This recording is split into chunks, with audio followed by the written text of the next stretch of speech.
before we go to your advanced, we need to review your basic. So, this is your nasal cannula. So, ilan yung maximum na LPM 10. using your nasal cannula? Okay.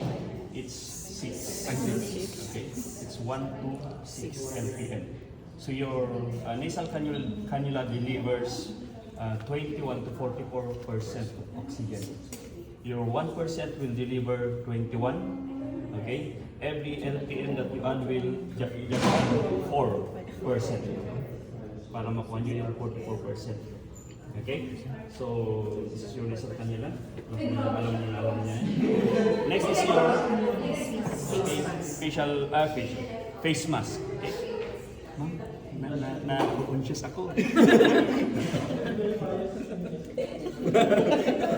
Okay, your face mask delivers how many percent? 10. Okay, it's 35 to 60%. 5%. Yeah. Lowest LPM na ginagamit natin? 5. It's 6. Highest? 10. Okay? So beyond 10, wala na siyang gamit. Okay? Sayang lang yung resources natin. Same as your nasal cannula. Okay? So the priority natin dito is your fittings. So dapat ito, for us to deliver 60%, dapat fit siya sa mukha ng patient. Okay? But unfortunately sa atin, one size fits all. Diba? Yes. Okay, Correct. so yun. So ang laki ng discrepancy pag hindi siya nakafit talaga. Yeah. So how to use this one? Of course, tasada no? Pero wag na, alam nyo na. Okay, this one, ano to? NRM. Okay, it's your non-rebreather mask. Okay, same with this face mask, nakaano siya. Okay, so dapat fit talaga siya para ma-attain natin yung ilang percent. Okay, it delivers 95 to 100% ang taas. But how many LPM? Minimum of 10. 10, maximum of 15. 15. Okay. So, ang nursing management natin dito para mag-deliver siya ng 95 to 100%, we need to inflate this one. So, how to inflate this one? Okay. You volatilize. Okay, uplod natin dito. Okay, of course. Volatilize. Of course, you connect to oxygen source. Okay, maybe tank or naka-mounted. Ito, i-press natin to, uplod natin. Then, let's wait na ma-inflate before using this one. Okay? If it's not inflated, parang ang Wala gamit siyang niya is reservoir. simple face mask. So yun. So my question. Next will be your BBM. So bakit sinabing BBM? Or tawag na? Yan yung talagang Popularly known as your valve. Okay, ang this is bubag your is valve. pangalan. Okay, this is Big your bag. valve. This is your valve and your mask. Okay. So how to use your BBM? Okay, paano natin pinipress? Okay, of course, may reserva pa nito, no? May reserva siya. So how to, ano yung populatize natin dito? Saan yung ino-upload natin? Yan. Okay, di ba may ganyan siya? Yan, may ganyan siya. So saan yung i-upload natin para mag-inflate dito? Okay. Sa valve. Ito. Yan. Para mas effective siya. Pero kung wala siyang reservoir, kung walang oxygen, pwede naman, kahit hindi na. Pero pag meron, of course, gamitin natin, maximize the equipment. Dito siya. Yan. Kasi maraming hindi nila alam na basta nagbabag sila, hindi nag-inflate. Pulatan na ito. Okay? This one. Okay, ito pala. Okay, saan yung, what's the correct way or area kung saan natin binabag? A, B, or C? B. Yes, B. ma'am. B. Okay, A, B, or C? Okay, yours A. Dito. Okay, kami rin noon dito. Okay, so your BBM, your bag, okay, contains 1.5 liters, 1.5 liters of air. Okay, so ang kailangan lang ng lungs natin is 500 to 600 ml. So you don't need to press completely. Yan, kasi baka magkaroon ng ma-damage yung lungs natin. Nakuha? Okay, this one, marami tayong nakikita, nagbabag, labigtad, di ba? Okay, so this is your apex, this is your base. So dapat yung sa apex, ano sa ilong natin. Yan. Kasi may mga iba nagbabag, ganyan. Okay, nataranta or ano? Yan. Nervous. So labigtad. Okay, so this is your BBM. Next will be your, Style. okay, ano to? LMA. Okay, ito na yung mga apa natin, mga airway, advanced airways natin. Okay, this is your LMA, laryngeal mask airway. Okay, so how to use this one? Of course,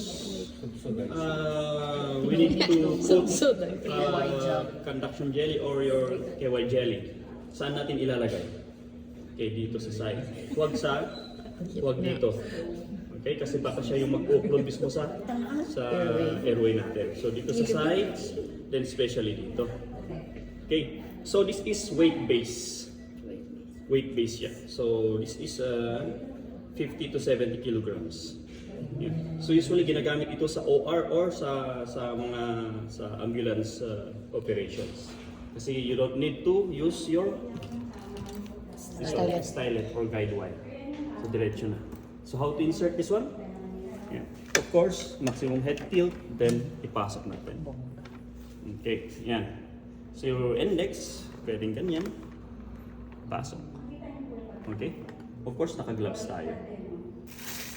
Yan, gagayad niya yan. Okay? So pag ganun hindi pa baliktad, pakapasyay. Yan. Okay, nakuha? Yes, sir. Okay, saan yung limit? Okay, saan yung limit natin? Makikita natin dito yung line sa may LMA. Tatama yan sa tatama yan sa incisors. Yan, dun yung limit. Okay? Disadvantage ito, short use lang. Okay? So hindi pwede pang matagalan. Like how many days? Usually 2 to 3 hours. 3 hours? Okay, while in route sa then or sa OR pagkatapos ng operation. Okay, this is your King's tube. So this will occlude your esophagus. Papasok talaga siya sa esophagus. Yan, papasok sa esophagus. Then ito sa throat natin mag-stay. Then how to pag inflate natin 60 cc siya.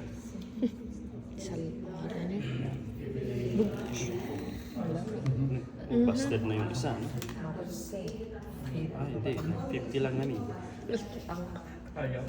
Okay. Okay. So yan, papasok sa may esophagus. Yan. Para hindi mag-regurgitate. Yan. Then ito, i-occlude niya yung throat. Then dito papasok, dito lumalabas yung hangin. Okay. May dalawang butas siya.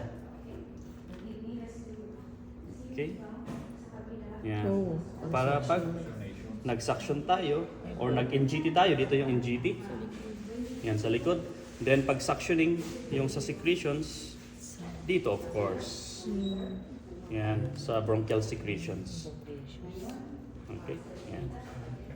So, your King's tube. Awang kastoy. Yan. Okay. This one, saan natin to ginagamit? Mouth. Ano to? Tanggard? OPA? Okay. Oropharyngeal airway. Okay. So how to use this one? Of course, this is how to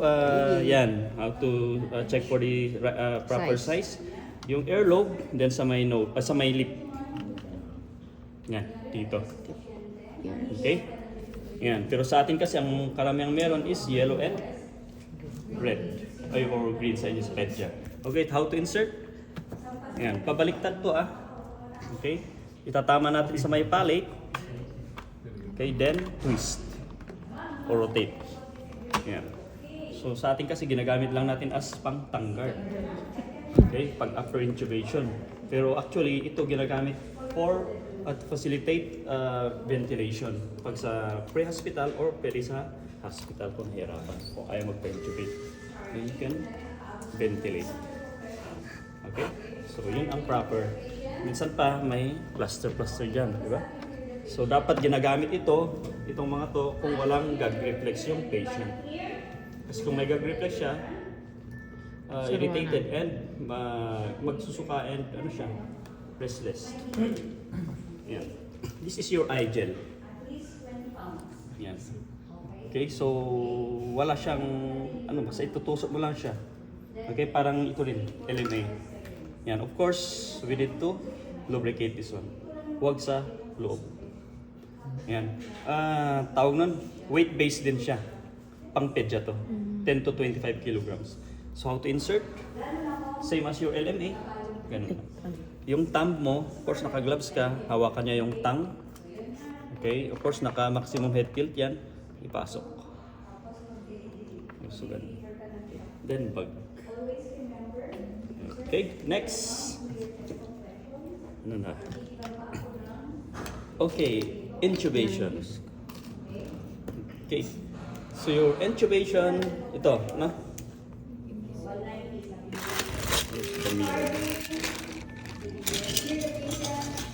Okay. So this is your laryngoscope. Ito yung blade natin. It's your blade. Okay, comes in the different size. Okay. So this is your Macintosh and this is your Miller. Okay, so paano nyo malalaman? Yung Miller L, di ba? So parang N siya. Macintosh, may C siya, may curve. Okay, yan. So how to charge? Yan. Pag nag-charge sa'yo, ganito lang. May mga iba kasi na nag-abot, gumagano, naipit pa yung kamay. So ganun lang. Yan. Kahit kung sanay ka, kahit sa likod, pwede. Yan. Okay. Yan. So ganun. Next is how to intubate. Kahit left-handed ka o right-handed, ang maghawak is left. Because dito natin ipapasok yung ET tube. Dito. Kaya pag hinawakan mong right, nagpo-cross yung kamay mo. Okay? Okay. So next, how to intubate? Okay, ano ba yung pinakamahirap i-intubate? Sino ba ang pinakamahirap i-intubate? Short neck? Tataba? Okay, of course, ang pinakamahirap na intubate is yung awake. Diba? So, anong gagawin natin? Of course, consent. Sedate natin. Hindi sedate sa pagkatapos consent. Siyempre, wala. Ano bang nangyayari? Sinisedate pagkatapos. Okay, yan. So, how to intubate? Intubate ko muna. Of course. Pinaka-importante dyan is positioning of the patient. Kung pwede nating hilain yung patient dito sa may head part, sa edge, then elevate natin yung bed. Kasi kung minsan, nakaganon na yung nag-intubate, di ba? Then, i-ano natin yung tongue, reposition natin. Okay. Then ito, ang magiging fulcrum natin is sa may forehead, itong kamay natin, hindi yung sa may incisors. Yan, di ba? Kaya nagkakaroon tayo ng free tooth extraction. Okay, so yun. Kikita nyo yung butas. Sige, tignan nyo, silipin nyo. Tama ba? Okay. Doon natin ipapasok.